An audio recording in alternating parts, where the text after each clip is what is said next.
Assalamualaikum warahmatullahi wabarakatuh. Halo semuanya, perkenalkan aku Dela Utalina dengan ujung NIM 049 dari kelas A Indralaya, jurusan Teknik Pertambangan Fakultas Teknik Universitas Sriwijaya. Baiklah, kali ini aku akan menjelaskan mengenai metode-metode penambangan pada tambang terbuka, yang mana materi ini adalah salah satu mata kuliah dari tambang terbuka yang diampu oleh Bapak Rosan Febrianto STMT.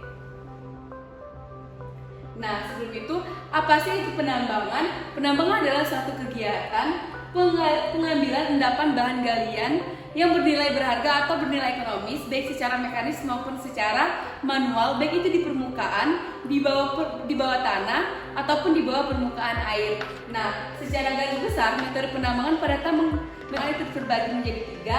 Yang pertama itu adalah tambang terbuka atau surface mining, tambang bawah tanah atau underground mining, dan tambang bawah air atau underwater mining. Nah, baiklah, di sini saya akan menjelaskan mengenai tambang terbuka atau surface mining. Apa sih itu tambang terbuka atau surface mining? Nah, tambang terbuka atau surface mining adalah metode penambangan yang segala kegiatan atau aktivitas penambangannya dilakukan di atas atau relatif dengan permukaan bumi dan tempat kerja berhubungan langsung dengan udara luar atau udara bebas. Nah, selanjutnya adalah tahapan umum dalam penambangan terbuka. Nah, itu ada beberapa tahap, yaitu yang pertama adalah pembersihan lahan atau land clearing, yang kedua adalah pengupasan tanah pucuk atau topsoil dan menyimpannya di tempat tertentu, yang ketiga penggalian tanah penutup atau overburden, baik dengan bahan peledak atau tanpa bahan peledak, yang keempat membawa dan memindahkan ke disposal area, yang kelima penggalian bahan galian dan bawa ke stockpile untuk dilakukan pengolahan dan dipasarkan, dan yang terakhir atau yang keenam melakukan reklamasi lahan bekas tambang. Selanjutnya adalah metode penambangan. Pengelompokan metode penambangan terbuka ini dikelompokkan berdasarkan jenis endapannya. Secara umum terbagi menjadi 4. Yang pertama itu adalah open pit atau open cast, atau open mine atau open cut. Yang kedua ada quarry, yang ketiga ada strip mining, yang keempat atau yang terakhir ada alluvial mining. Yang pertama adalah open pit atau open cut atau open cast atau open mine. Apa sih open pit atau open cast itu? Nah, itu adalah cara penambangan terbuka yang dilakukan untuk menggali endapan biji metal seperti biji nikel, tembaga, besi, dan lain sebagainya. Nah, bentuk tambang berdasarkan endapan biji itu tersendiri terbagi menjadi dua. Itu ada open pit dan open cast. Nah, apa sih beda keduanya? Untuk open pit itu biasanya itu dia di daerah yang datar atau lembah. Nah, sedangkan untuk open cast itu biasanya di daerah lereng atau perbukitan. Selain itu, perbedaannya itu adalah tempat pembuangannya. Untuk open pit itu biasanya dia itu dibuang di tempat yang tidak ada tempat pembuangan endapan di bawahnya. Nah, sedangkan untuk si open cast itu biasanya dia itu dibuang di tempat bekas lahan tambang yang berdekatan. Selain itu, untuk metode penambangannya itu terbagi menjadi dua. Yang pertama adalah secara konvensional atau secara langsung, dan yang kedua adalah secara inkonvensional atau secara tak langsung. Nah, untuk contoh dari metode open pit atau open cast ini itu ada di PT Freeport Indonesia. Selanjutnya adalah metode penambangan dengan metode quarry. Nah, ini adalah cara penambangan terbuka yang dilakukan untuk menggali bahan industri atau material industri. Nah, seperti batu marmer, batu granit, gamping, dan lain sebagainya.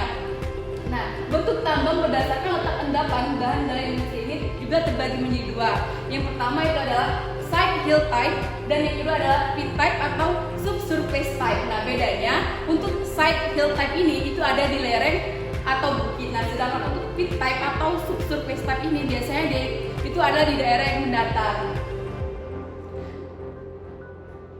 Nah, selanjutnya adalah metode penambangan dengan metode strip mining. Nah, merupakan cara penambangan terbuka yang dilakukan untuk endapan-endapan yang letaknya mendatar atau sedikit miring. Nah, biasanya metode strip mining ini digunakan untuk penambangan batu bara. Nah, untuk strip mining ini dapat diaplikasikan berdasarkan kondisi lokasi operasi penambangan. Itu terbagi menjadi tiga.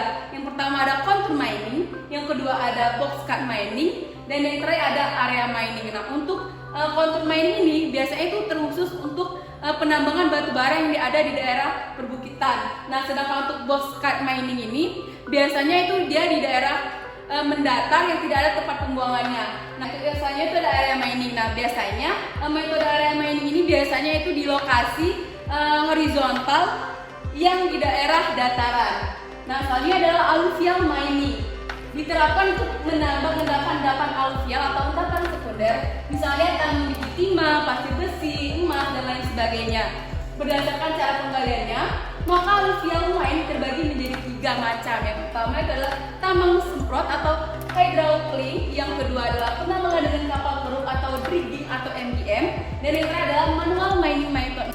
Bedanya dari ketiga metode ini yaitu adalah untuk tambang semprot atau hydraulic itu biasanya dia itu menggunakan semprot yang airnya berkekuatan tinggi. Nah, untuk yang penambangan dengan kapal keruk itu biasanya itu digunakan untuk di metode penambangan yaitu di pantai, sungai, danau, dan lain sebagainya. Nah, untuk yang manual mining method itu biasanya dia itu secara langsung oleh manusia. Biasanya itu dengan cara dulang ataupun slice box. Nah, berikut contoh dari metode penambangan. Yang pertama itu ada metode penambangan open pit, yang kedua itu ada metode quarry, yang ketiga itu adalah metode strip mining. Nah, selanjutnya itu adalah contoh metode penambangan dengan aluvial mining. Nah, untuk itu adalah dengan menggunakan tambang semprot, kapal keruk, dan manual method. Selanjutnya adalah kelebihan dan kekurangan tambang terbuka. Untuk kelebihannya yang pertama itu pastinya biayanya lebih murah. Yang kedua, lingkungan kerja yang lebih baik karena dia itu berhubungan langsung dengan udara bebas. Yang ketiga adalah penggunaan alat yang lebih maksimal karena untuk tambang terbuka itu biasanya areanya itu lebih luas. Yang keempat adalah perolehan bahan galian yang lebih banyak. Yang kelima, efisiensi bahan peledak. Dan yang keenam adalah pengawasan yang lebih mudah. Untuk kekurangannya itu tersendiri, itu yang pertama adalah pengaruh cuaca secara langsung karena di tambang terbuka itu kan dia itu berhubungan dengan udara bebas, maka ketika terjadi turun hujan biasanya itu adalah sangat berpengaruh untuk cuacanya. Nah, yang selanjutnya adalah masalah pembuangan tanah pucuk atau topsoilnya. Yang ketiga adalah letak peralatan tersebar. Nah, balik lagi karena tambang terbuka itu areanya luas, maka untuk letak si alat berat itu biasanya tersebar. Nah, yang terakhir adalah risiko pencemaran terhadap lingkungan. Itu misalnya kita terjadi ketika kita melakukan peledakan, biasanya itu terjadi ada namanya flying rock, air blast, dan lain sebagainya macamnya. Nah, mungkin itu saja yang dapat saya sampaikan. Semoga materi yang saya sampaikan ini dapat bermanfaat bagi kita semua. Saya mohon maaf apabila ada kesalahan dan kekurangan. Kepada Allah saya mohon ampun. Saya Ri. Wassalamualaikum warahmatullahi wabarakatuh. Bye bye, sampai ketemu lagi.